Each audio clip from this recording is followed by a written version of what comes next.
Good morning, everyone, and welcome to another episode of Nothing But Net. This is my personally, it's my last episode for Nothing But Net, as I'll be done as exams are done, and it's a snowy day outside here at Ferrum College. So with that, let me introduce head coach, Coach Sanborn. Coach Jordan, nice to see you. Good to see you. Ferrum's coming off of a tough loss at Washington Lee, but I mean there were some good showings at Washington Lee. What's the game plan with exam week? You're going through individual workouts, of course, with the guards and the post before your next game. What's the individual workouts? What are you focusing on? We just got to get better in pretty much every aspect of what we're doing. Coming off these last few games where we haven't been able to come out on the winning side of it. There's a lot of little different deficiencies that we're working on and trying to get these guys better. Ball screens, the way we use them, the way we read them when we come off our post players, posting up harder, getting better shots, our guards getting more open shots, and shooting more fundamentally. I think that's one thing that we really lack. We have lacked up to this point. Our guys are, they're watching NBA guys and watching them shoot and dropping their follow through and that type of stuff. So we're kind of going back to the basics and really tried to start over from scratch a little bit and worked on the little things to get better. Yeah, with the way the offense is that you set up, it is a shooting offense. It's transition, and if you have an open look, pull it. But right now, it's just nobody's knocking down shots as of right now. But people find their legs, and obviously they'll shoot better percentages. But right now, it's just been tough for the offense. Yeah, unfortunately, that's been the case. Game to game, we've had different guys step up and make shots. And it hasn't really clicked for us all at one time, which has been unfortunate. So I think once that happens and we're able to play together and cohesive and have guys, everyone have a good game on the same day, I think we'll be really competitive and be able to win some games and really compete in our conference. Yeah, it also hurts you too as well with Grimm being hurt the past four games now? Yep, 4 games. Grimm is resting his Achilles for conference play. Yep. He's coming off of knee surgery after last season, and just after the knee surgery, the stress and the pull with the Achilles makes it sore, so it's understandable. Yeah, unfortunately, Grimm's been out, and obviously we haven't had our full team for any game. Josh Daly missed the first game, so that's hurt us. We need those guys, senior leaders, who do a lot on the floor as production-wise, as well as leading our team. So having him back, getting him back hopefully soon will be great. He's obviously a huge contributor, especially scoring. With size as well. He rebounds the ball well. He's our tallest guy by far. So having him back would help. Yeah, and right now with Grimm out, Dud has been taking the toll in rebounds, averaging a double-double, 14.5 in points per game, and then 11 rebounds per game. So you just need somebody else to step up. Like you said, though, it doesn't help that Grimm's the tallest player, and so you're basically playing a guard at the 4/5 position as well. Yeah, unfortunately, Dud's become our de facto 5-man, and he came in here as a point guard, so he's taking on a huge role to do that.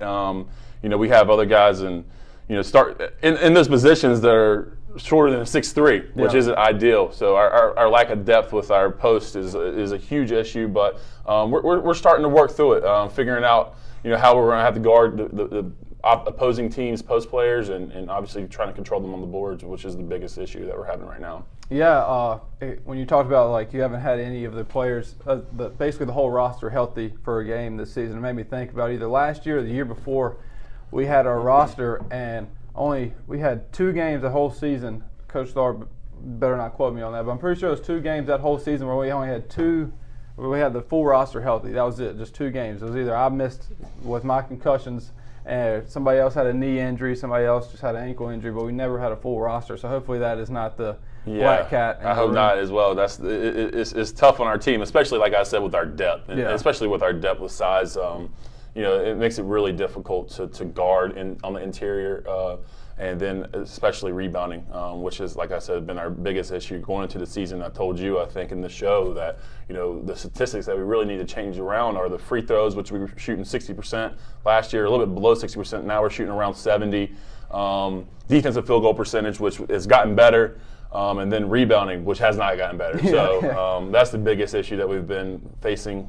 Teams are out rebounding us. We're playing good enough defense, but our lack of size has really affected us being able to control them on the offensive glass, which, in 2 games against Randolph-Macon and W&L, and then in the Randolph-Macon game was, I think we gave up 11 or 13 offensive rebounds, and then Emory-Henry, that's what it was 23 offensive rebounds. So you're not going to win many basketball games doing that. Yeah, and with, like you said, though, there's not going to be a 6'10" guy coming knocking on the door this season with the team. So within the roster, do you see anybody stepping up that has not been playing that much as of right now, but you see them making an impact coming soon? Not so much as that. It's just us figuring out how we're going to control them better on the glass. Being better in the details, like I said, really boxing out and aggressively attacking the glass. We don't have one person that can just turn and go get the ball every single time. Yeah. I had that luxury as a player when I played at Guilford, and I was able to average a lot of rebounds, and obviously that helps. But we don't have that right now. But our guys have really started to buy into the little details, and we did better against WNL. But Emory-Henry and Randolph-Macon, they crushed us on the offensive glass, and I really thought that was the difference in the game. Yeah. I was at the Emory-Henry game, and that was definitely, they had a lot of offensive rebounds, and they shot a high percentage. So if you give up, if they shoot a high percentage, there's no reason that they should have a certain amount of rebounds offensively, and they did. They had a lot of second chance points. Well, they shot a high percentage in the second half. In the first half, we really controlled them. We held them under 40% from the field, and I thought we were doing a nice job. But we gave up, 8 or 9 offensive rebounds, and they put them back. So that just takes away all that effort. And I tell our guys, the hardest thing is getting to stop. Yeah. You need to reward yourself by grabbing the rebound and going down on offense. So. Well, looking ahead, playing against Averett this upcoming week, as exams are now officially done after today, I'm pretty sure, maybe Monday. But going against Averett, Averett's a very good team. They've beaten some very good opponents. What is your keys to that game? For them, they press a lot, and their defensive pressure is outstanding. They have a lot of guys who are really bought into what they're doing.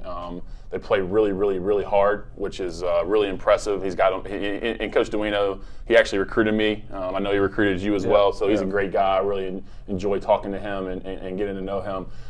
He's a good coach, and he really infuses the energy and passion defensively in those guys.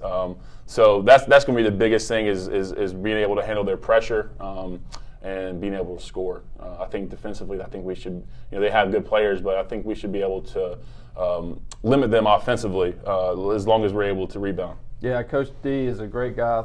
Like you said, we said off camera, I was really close going to NC Wesleyan because of him. And then same with Guilford a little bit too with your former teammate, Coach Kimbrough, and now he's the head coach at Huntington.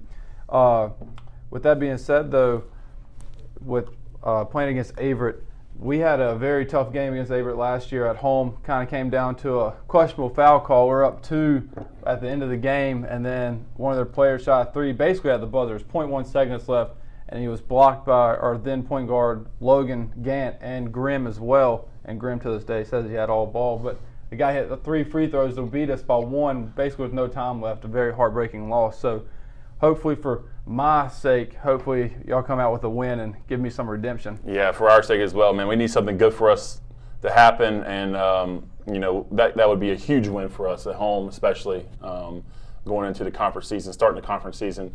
I've been trying to tell our guys, the non-conference portion of our schedule has been really difficult. Yeah. On the road a lot, playing good teams out of the ODAC. So this is a whole new season for us, and that's the mentality that we have to take into this game and hopefully into the rest of the year. Well, Coach, good luck.